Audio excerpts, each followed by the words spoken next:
Listen carefully. This world will shatter every consciousness that hasn't been trained to exist independently.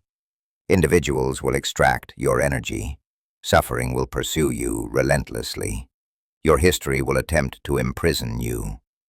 But a strategic consciousness learns the primary law of emotional sovereignty. Detach or face annihilation. Detachment is not emotional coldness. It is mastery. It is the capacity to witness disorder without permitting it to disturb your internal equilibrium. It is the discipline to distance yourself from disturbance, fragility, and emotional manipulation without offering explanations. Most individuals hemorrhage energy because they invest concern too rapidly, respond too instantaneously, and bond too profoundly.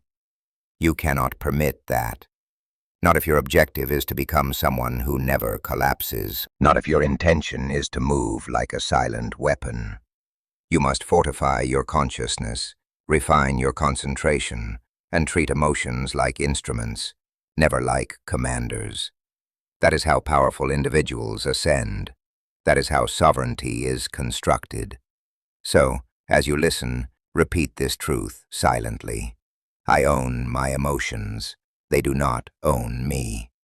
Comment it below to burn it into your consciousness. This is Machiavellian mode.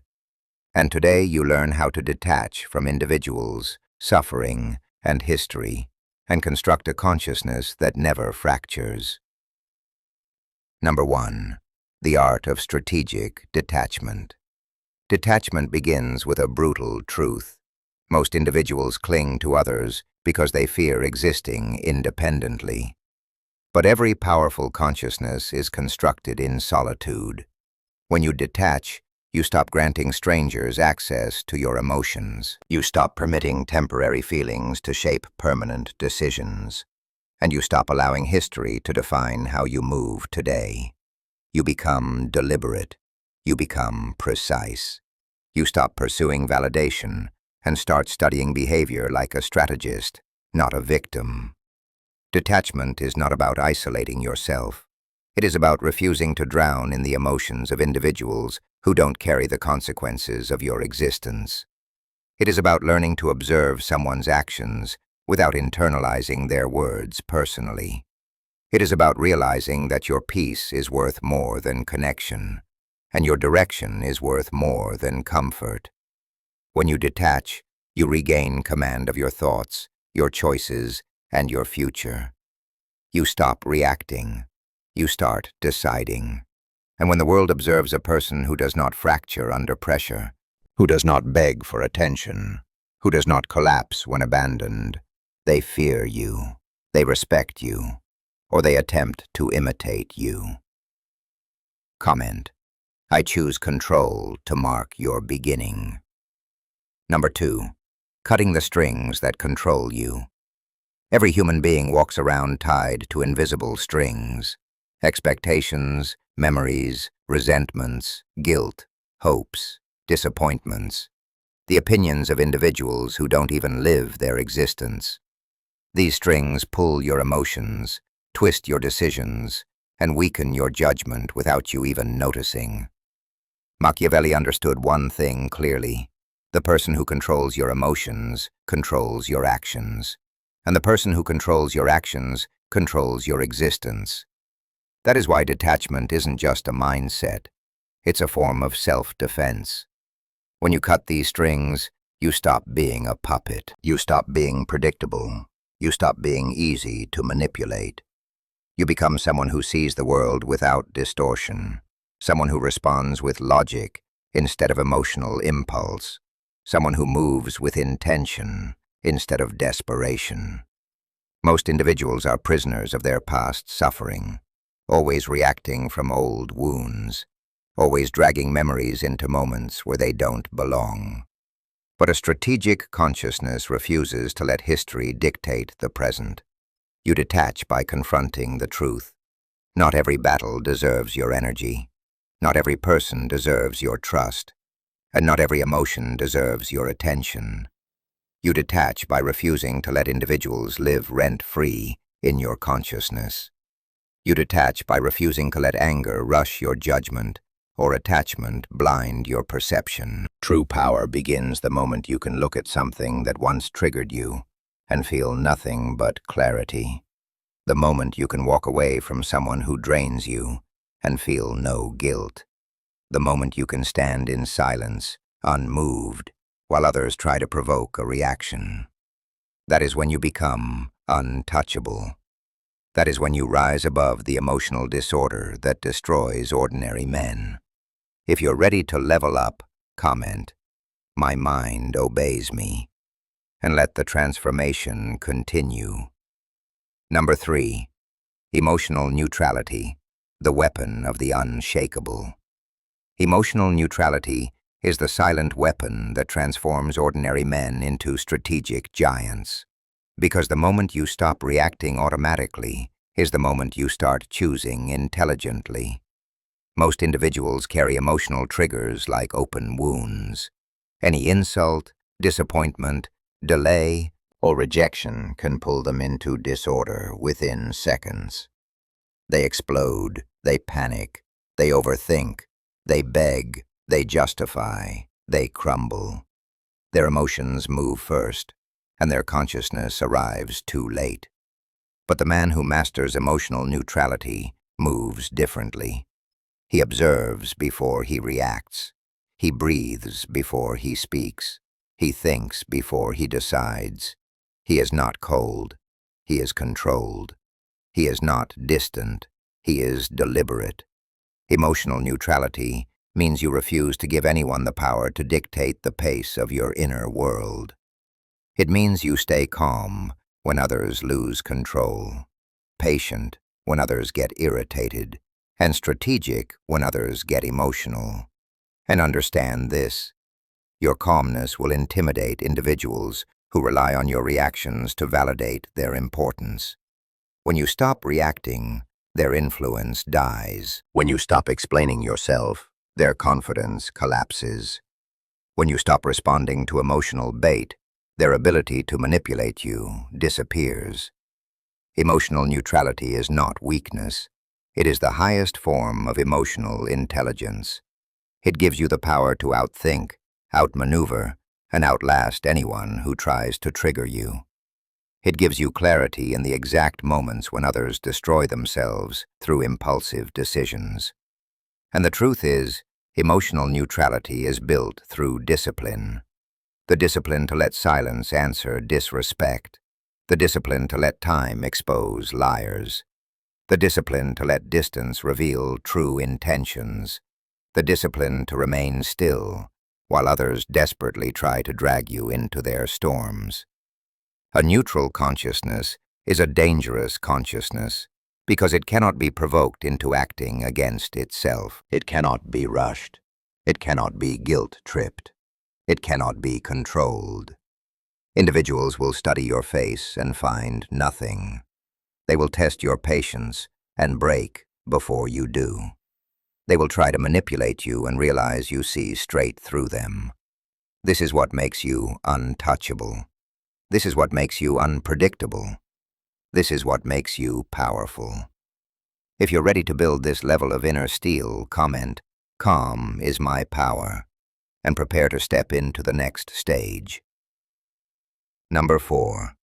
Detaching from pain, turning wounds into weapons. Pain becomes a prison only when you treat it as something that happened to you instead of something that happened for you. And the moment you shift that perspective, you break the emotional chains that have held you down for years.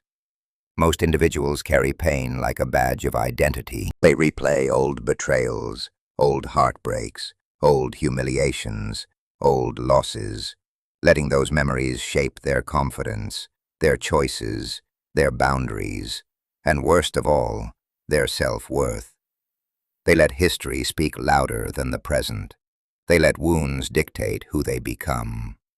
But a Machiavellian consciousness refuses to live as a victim of yesterday. It studies pain like data, mines it like information, and transforms it into strategic advantage. Detaching from pain does not mean pretending it never happened. It means refusing to let it steer your existence. It means understanding that suffering can build strength, but only if you stop feeding it with attention. Pain sharpens you when you stop indulging in emotional storytelling and start extracting lessons instead. Who lied to you? Who underestimated you? Who left you? Who hurt you? Good. File it away as intelligence, not identity. Pain becomes fuel when you stop asking, "Why did this happen to me?" and start asking, "How can this make me stronger, colder, smarter, and harder to break?" The world destroys individuals who take pain personally. It cannot touch those who convert pain into discipline. Detaching from pain means refusing to let heartbreak make you desperate, refusing to let betrayal make you paranoid, refusing to let failure make you timid. It means holding your emotional center steady, even when your world shakes. It means remembering that history is not a prophecy. It is a closed chapter with no authority over your future, unless you hand it the pen again. You must realize that every painful memory loses power once you stop revisiting it. Every wound stops bleeding once you stop picking at it. And every betrayal becomes irrelevant once you stop trying to understand it. You detach by saying, "This happened.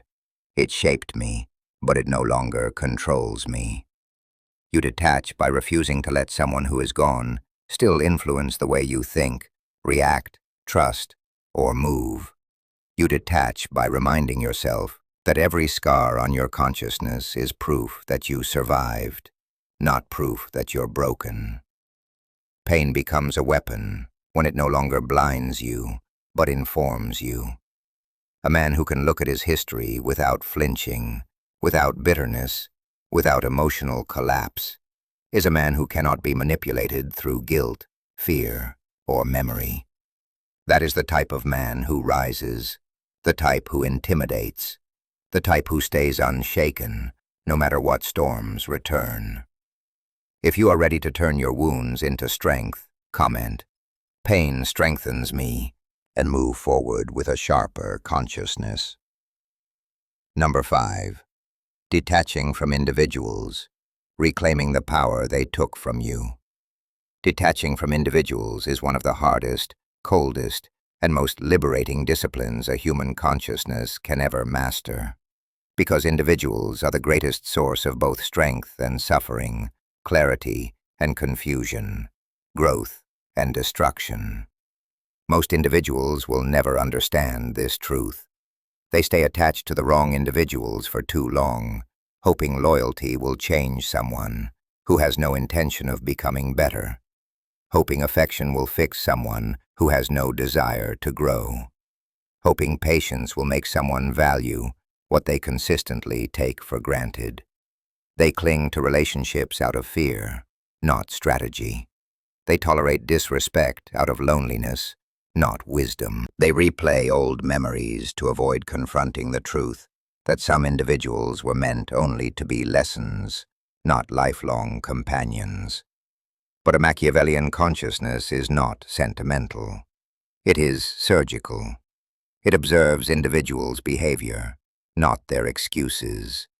It pays attention to patterns, not promises. It measures what someone brings into your existence, not what they say they will bring eventually. Detaching from individuals does not mean you isolate yourself. It means you refuse to keep giving access to those who have proven they cannot be trusted with your energy, your peace, or your ambition. It means you stop trying to fix individuals who benefit from staying broken. It means you stop explaining yourself to individuals committed to misunderstanding you. It means you stop shrinking yourself to make others comfortable. You detach by realizing that loyalty without boundaries becomes self-destruction.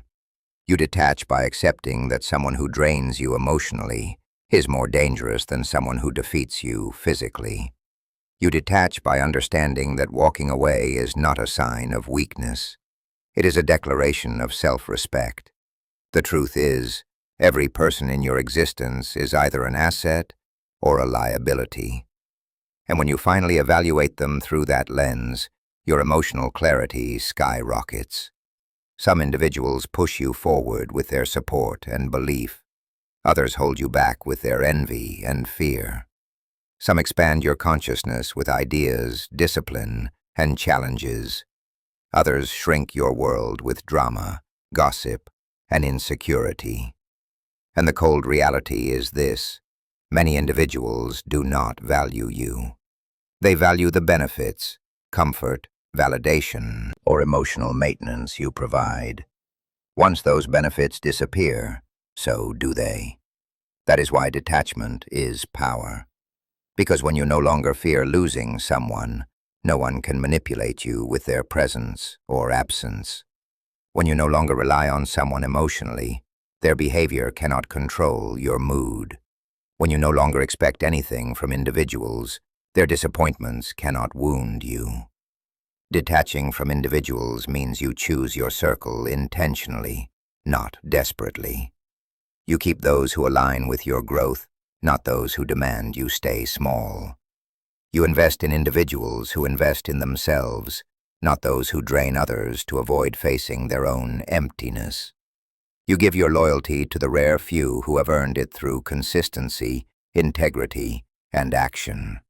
And for everyone else, you remain respectful but distant, cordial but unavailable, kind but unmovable. A person who knows how to detach is dangerous because they cannot be controlled through abandonment, seduced by flattery, guilt-tripped into compliance, or emotionally blackmailed into staying where they no longer belong. They choose who stays and who leaves, and they do it without trembling. If you are ready to reclaim your emotional power from the hands of others, comment, "I control my connections," and step into the next stage of mastery. Part 6. Detaching from history, destroying the stories that keep you weak. Detaching from history requires a level of inner precision and ruthless honesty that most individuals avoid for their entire existence, because it forces you to confront the truth that everything you continue to feel, fear, regret, or cling to from yesterday survives only because you keep feeding it with attention, emotion, and mental repetition. History is not a living force. It is a memory, a psychological echo, a story you keep retelling until it becomes a cage you mistake for identity. Most individuals stay trapped in this cage because the familiar pain feels safer than the unfamiliar freedom that comes with letting go. They replay old heartbreaks as if suffering will rewrite the ending.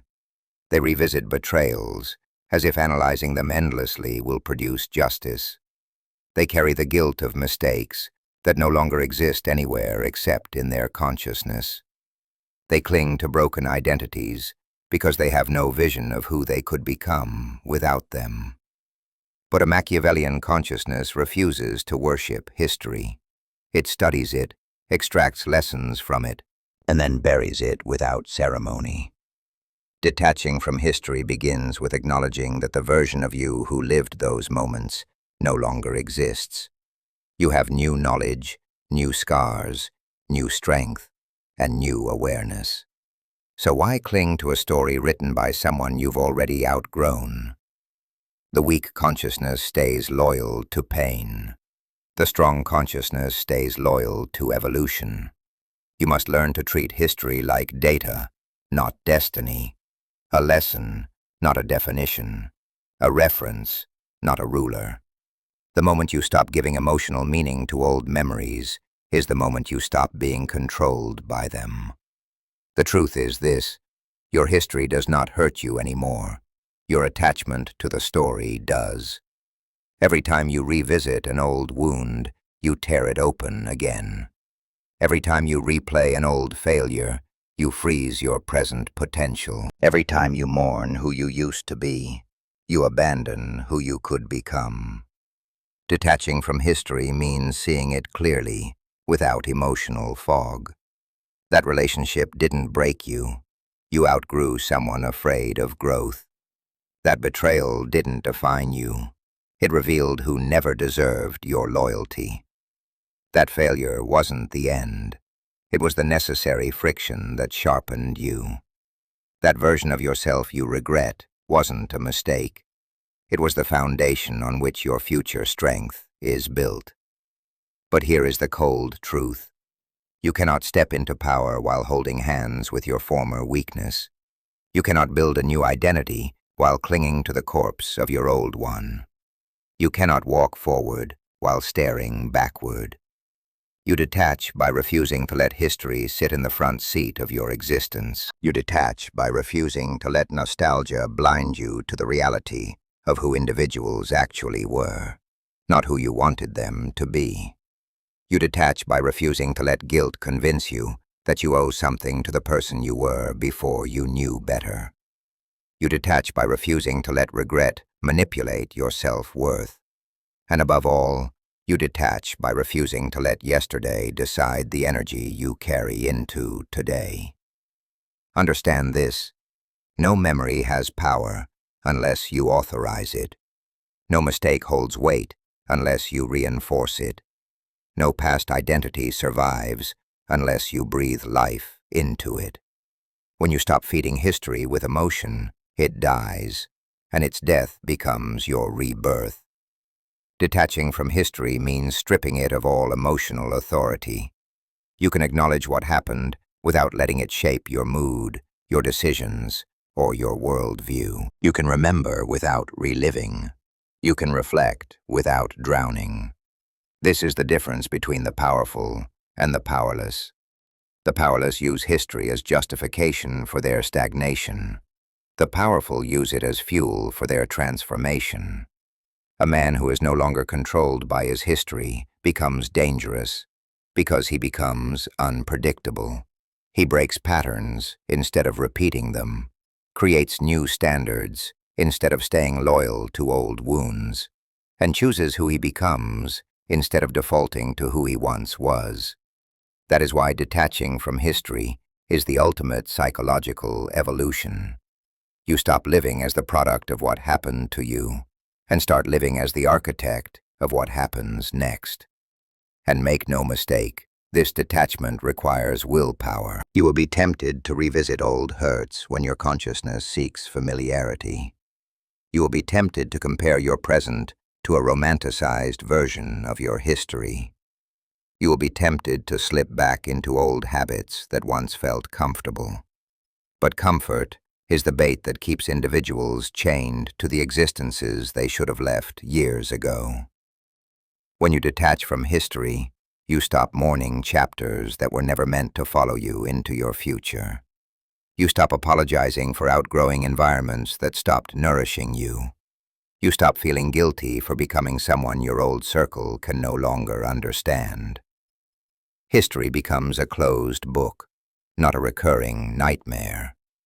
The man who detaches from his history becomes unbreakable, because nothing behind him holds the ability to drag him backward. He becomes unstoppable, because his identity evolves faster than his memories can limit him.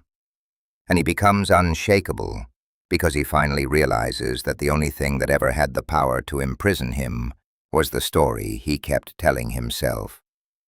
If you are ready to destroy the last chains, whisper internally, and then comment publicly. The past has no power over me. Number 7. Building the unbreakable consciousness, the rise of the man who feels but obeys only his will. An unbreakable consciousness is not a consciousness without emotion.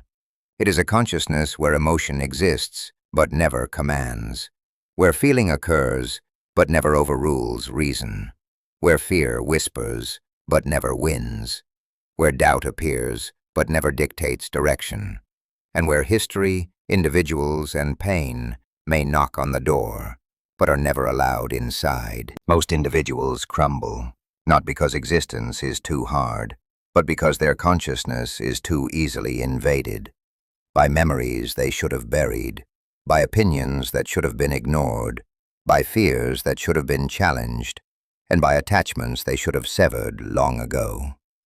They operate like open cities with no walls, no gates, no guards.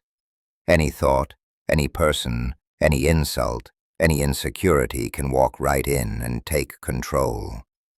But an unbreakable consciousness is a fortress, a structure built intentionally, reinforced daily, guarded ruthlessly. And that fortress begins with self-command. The first pillar of the unbreakable consciousness is discipline, because discipline trains you to do what needs to be done, regardless of how you feel. Discipline teaches you to act when others hesitate, to continue when others quit, to focus when others get distracted, and to rise when others collapse. When your actions stop obeying your emotions and start obeying your principles, your consciousness becomes untouchable. The second pillar is clarity, the ability to see reality without distortion, sentimental fog, or emotional bias.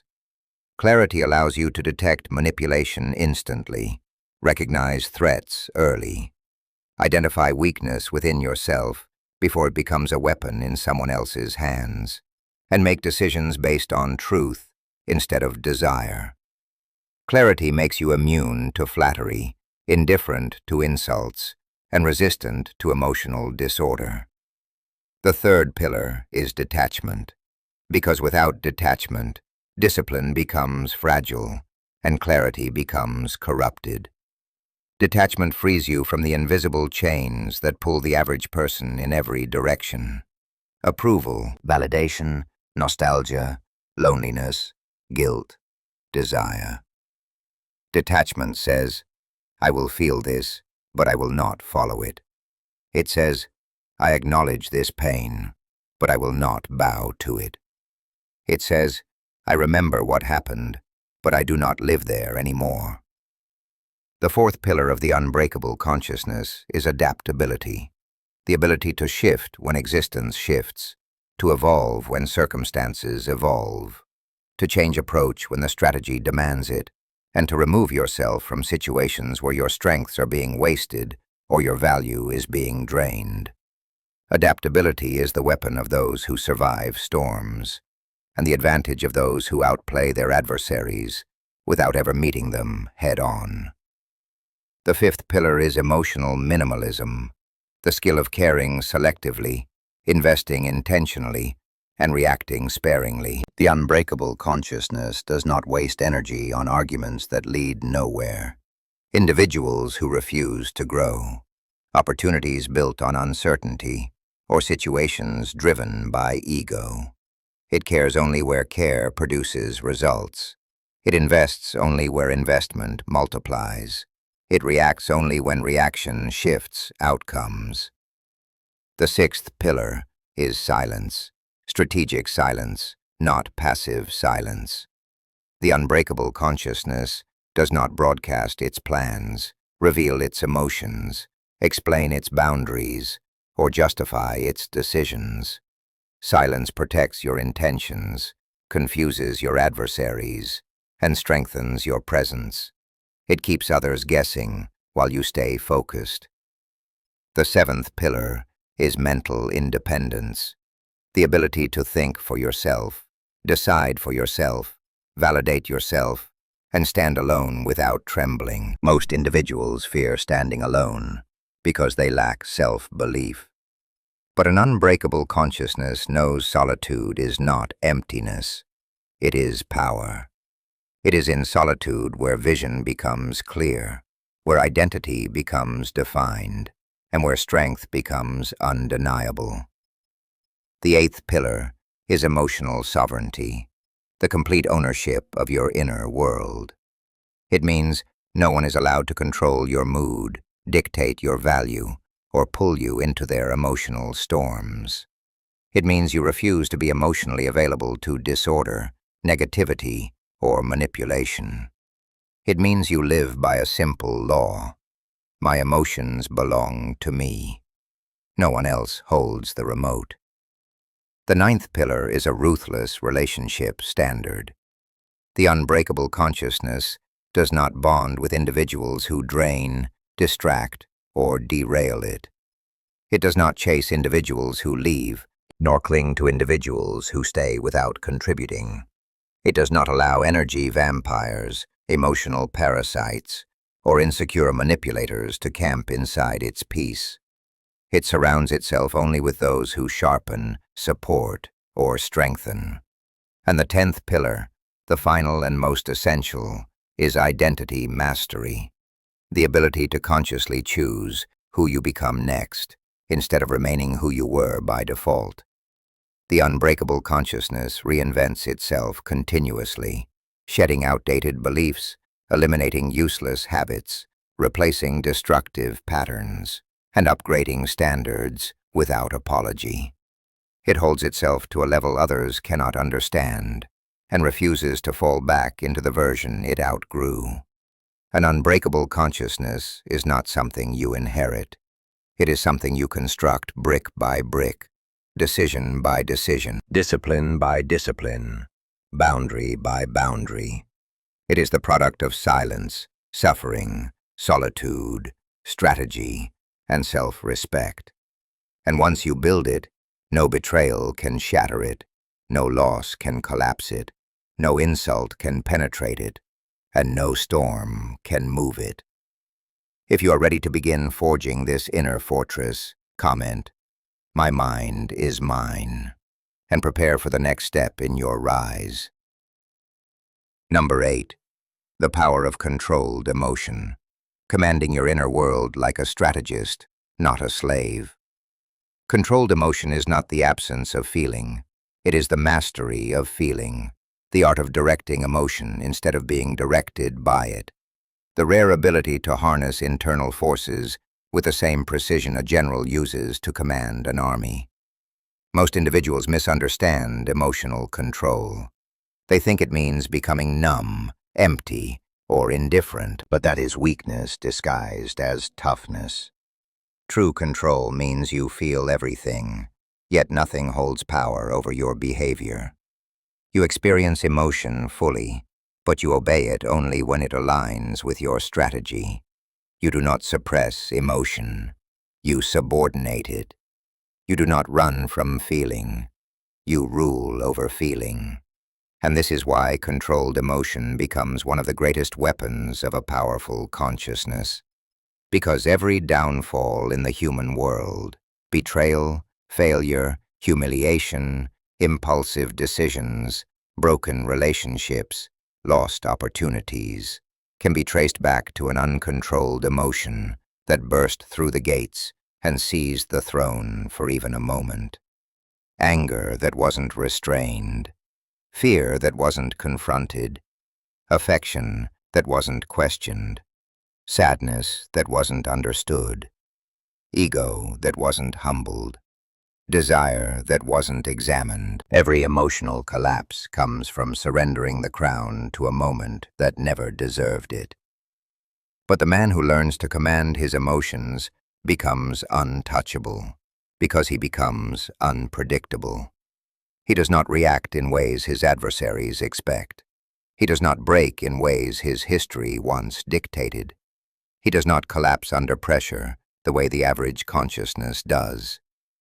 To control emotion is to control behavior, and to control behavior is to control destiny.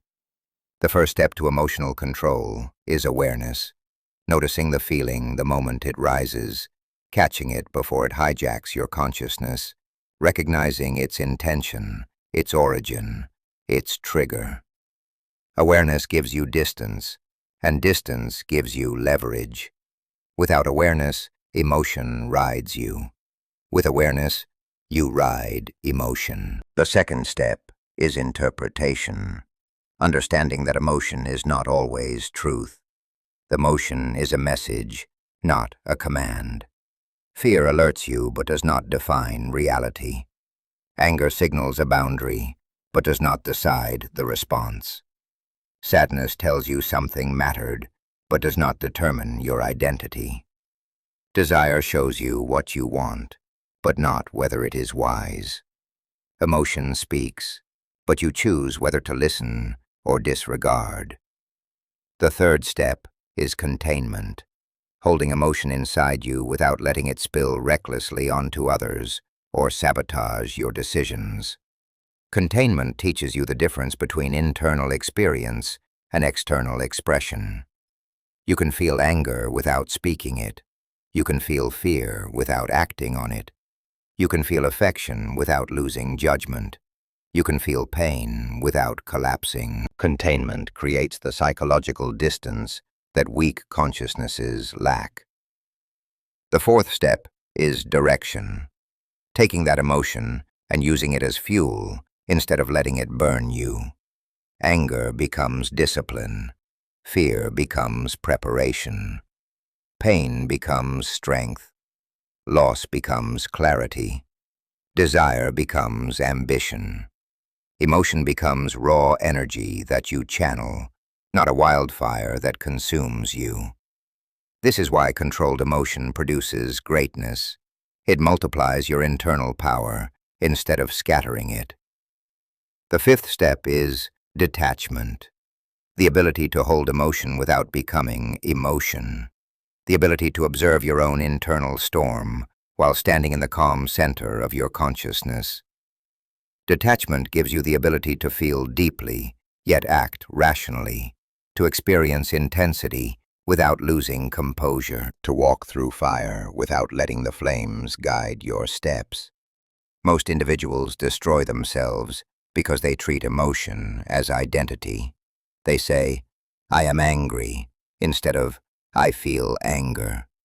They say, "I am afraid," instead of, "I feel fear." They say, "I am broken," instead of, "I feel pain." They attach themselves to the emotion so tightly that they become extensions of it.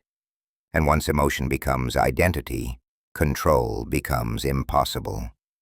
But the man who can separate self from feeling becomes sovereign.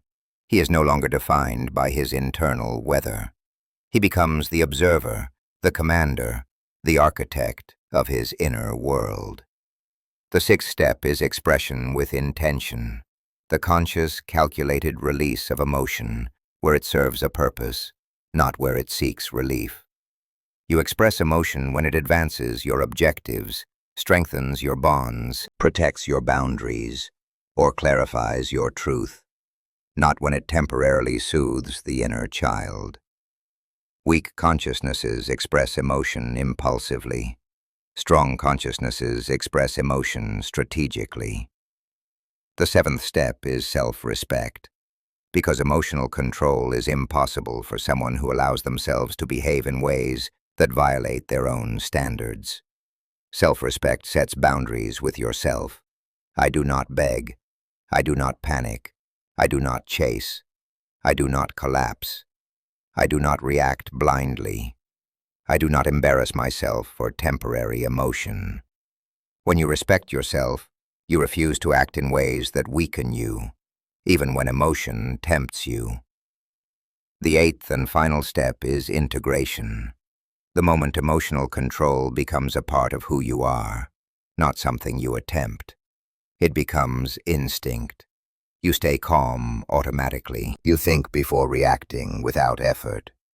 You remain composed, even when blindsided. You move with the quiet, dangerous confidence of someone who cannot be shaken from within. Individuals will start saying you are cold, emotionless, detached. But in reality, you are simply not controlled by forces that control them. You feel everything, they just don't see it. You think deeply, they just don't hear it. You choose your responses, they just can't predict them.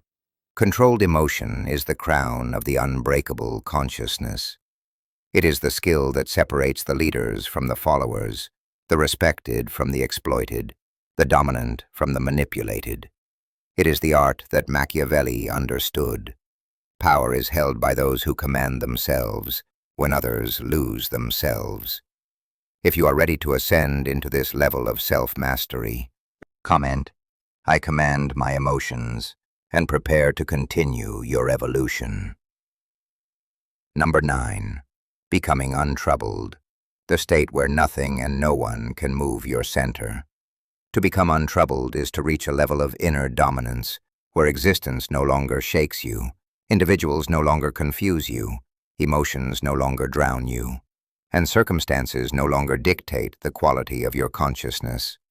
It is the point where your internal stability becomes so solid, so centered, and so deliberately constructed that outside forces lose their ability to penetrate your psychological walls. Most individuals live in a constant state of emotional turbulence because their consciousnesses are reactive rather than intentional. They respond instantly to stress, panic in uncertainty, break under pressure, and allow the smallest inconvenience or insult to throw them off balance. Their emotional center is weak, fragile, and easily influenced. But the man who becomes untroubled moves differently. He is anchored, steady, deliberate, and unshaken. Not because existence is easy, but because he has built an internal system that cannot be destabilized. Becoming untroubled begins with understanding one truth. Control is internal, not external. You cannot control what others do, what they say, how they behave, how they misjudge you, or how existence unfolds. But you can control how you interpret, respond, and adapt.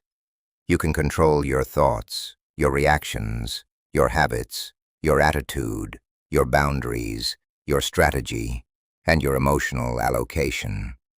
You detach from the illusion of external control and redirect all your energy toward inner command. The untroubled man does not need circumstances to be perfect. He needs his consciousness to be disciplined. He does not need individuals to treat him right. He needs his boundaries to be clear. He does not need existence to be predictable. He needs his focus to be unwavering. And this is where most individuals fail. They spend their existences trying to fix the world around them instead of fortifying the world within them. They try to change individuals instead of changing their responses. They try to avoid discomfort instead of training their consciousness to withstand it. They try to escape uncertainty instead of strengthening their tolerance for it. To become untroubled, you must develop emotional endurance, the ability to remain calm in storms that terrify others, the ability to think clearly under pressure, the ability to remain composed when insulted, the ability to keep moving when your emotions scream at you to freeze. You must cultivate internal stillness, a quiet space inside your consciousness that nothing external can reach. Stillness does not mean passivity. It means control in disorder. It means you do not let individuals drag you into unnecessary noise. It means you do not let their insecurities trigger your insecurities. It means you do not let their drama infect your peace. It means you let the world burn around you without letting the fire spread inside you. And the truth is, individuals will test you more when you develop this level of control, because your calmness threatens their instability. Your silence threatens their insecurity. Your discipline threatens their laziness. Your detachment threatens their emotional manipulation. But you remain unbothered because you understand that someone else's internal disorder is not your responsibility and will never be your problem. Becoming untroubled also means having unshakable self-trust, a confidence built not on ego, but on evidence, on discipline, on experience, on surviving what once broke you, on mastering what once controlled you. You trust your judgment. You trust your intuition. You trust your resilience. You trust your ability to handle whatever comes. An untroubled man does not fear the unknown because he trusts himself in the unknown. He does not fear loss because he trusts his ability to rebuild. He does not fear rejection because he trusts his own value. And finally, becoming untroubled means mastering detachment from outcomes. You do the work, execute the plan, give your best, and detach from the result. You do not obsess, overthink, replay, or panic. You let existence unfold without letting it control your state of consciousness.